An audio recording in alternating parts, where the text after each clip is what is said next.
Namaste and welcome. I'm Michael Stasko from OmStudies.com, and today I'm going to be talking all about the solar plexus chakra, including some rare details that only appear in the original Sanskrit texts, things that aren't commonly shared, and we're also going to touch on some practical things that you can do to help heal a solar plexus chakra imbalance. If you enjoy spiritual content like learning about the chakras, meditation, yogic philosophy, all aimed at personal growth, please consider subscribing to this channel and clicking the bell icon to be notified every time I post a new video. Okay, here we go. What we call the solar plexus chakra is often referred to in Sanskrit as the Manipura chakra. And some people have suggested that this can be broken down into two words, mani meaning gem or a jewel, and pura meaning a city or place, making our solar plexus chakra a place of great luster in the body or a city of gems. We mentioned in our previous video that chakras aren't part of the gross body. They're found in what we call the subtle body, which we can think of as an etheric or energetic body comprised of an elaborate network of channels called nadis, as well as energetic centers, often referred to as chakras or padmas, which means lotuses. And while most of the popular imagery that we encounter today depicts our subtle body as having 7 total chakras, there are actually numerous descriptions of the chakras across various Sanskrit texts, some stating that we have 5 chakras, 6, 9, and even more. In general, the Manipura chakra is said to lie along the central channel known as the Sushumna Nadi at a height that corresponds with the root of the navel. Some texts go on to describe the Manipura or solar plexus chakra as having a total of 10 petals, and each of these 10 petals actually correspond to a specific nadi or channel for vital energy in the subtle body. There are also several sacred Sanskrit sounds that correspond with each of these channels. In the case of the solar plexus chakra, these sounds are dum, dum, num, tum, tum, dum, dum, num, pum, pum. Each of these sounds corresponds to a different petal in the solar plexus chakra. Okay, let's talk about the color of the solar plexus chakra.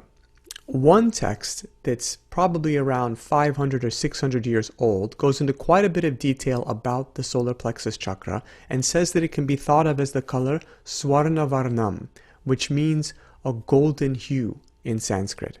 Another text from roughly around the same period describes the solar plexus chakra as being Purnamega Prakasha, which means appearing like a full cloud or a rain cloud, so dark in hue, like can be seen in pictures like this one.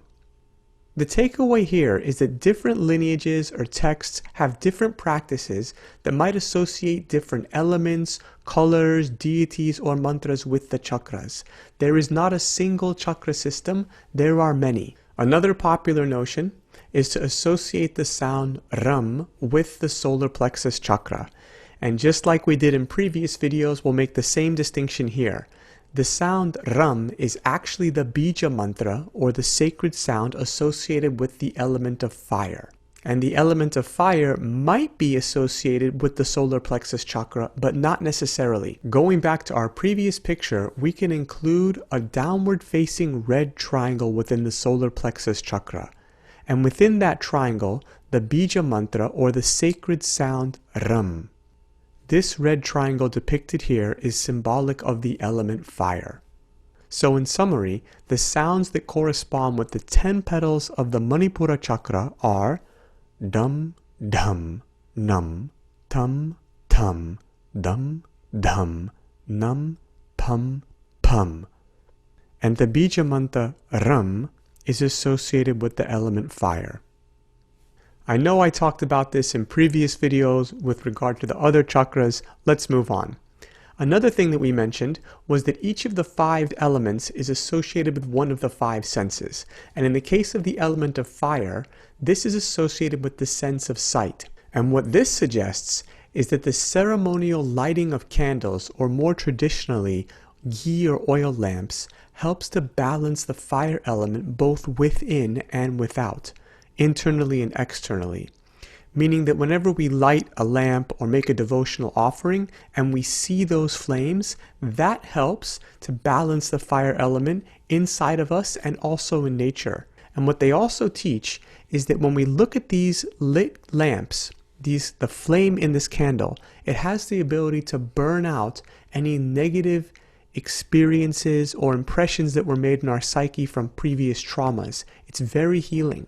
From an Ayurvedic perspective, the solar plexus chakra is associated with the vital air called samana vayu, which governs the body's digestion. And as the name suggests, the Manipura chakra is associated by some with the solar plexus or the celiac plexus, and also organs like the pancreas. Some diseases that might be related to a weak solar plexus chakra or to a solar plexus chakra imbalance include blood sugar related illness, including diabetes, and gastrointestinal complications like Crohn's disease and leaky gut. So a few things that we can do to promote solar plexus chakra healing as well as our overall well-being are as follows. Number 1, yoga practices like spinal twists or vrikshasana and seated forward folds like paschimottanasana or variations of mandukasana all help facilitate good digestion and help heal the solar plexus chakra.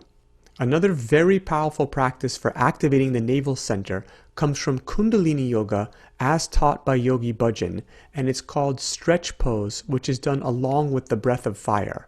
I'll include a separate link to that in the description below, as this warrants its own explanation in a different video. Number 2, waking up before sunrise and being exposed to the early morning sunlight. This can include taking a walk outside or starting the day with sun salutations. Number 3 involves a rice dish, sometimes called sweet pongal or chakra pongal in South India, and it involves mixing rice with jaggery. Jaggery is made from cooking down sugarcane juice and is available in most Indian grocery stores. I'll place a link in the description below with a full video on how to prepare chakra pongal to help with the solar plexus chakra. One of the most important and traditional ways of understanding the solar plexus chakra is to understand the deities that are associated with the navel center. We've already talked about the element of fire residing in this chakra, but fire is also personified as the deity Agni. Lord Agni is said to reside within this chakra and is often seen riding on a ram, an animal which is also often associated with the Manipura chakra. Another deity associated with the solar plexus chakra is the destructive aspect of divinity known as Rudra, who is a form of Lord Shiva. Lord Shiva is said to reside in this chakra along with a feminine power or Shakti known as Lakini. Lakini governs the body's muscular system, or what's called the Mansa Dhatu in Ayurveda.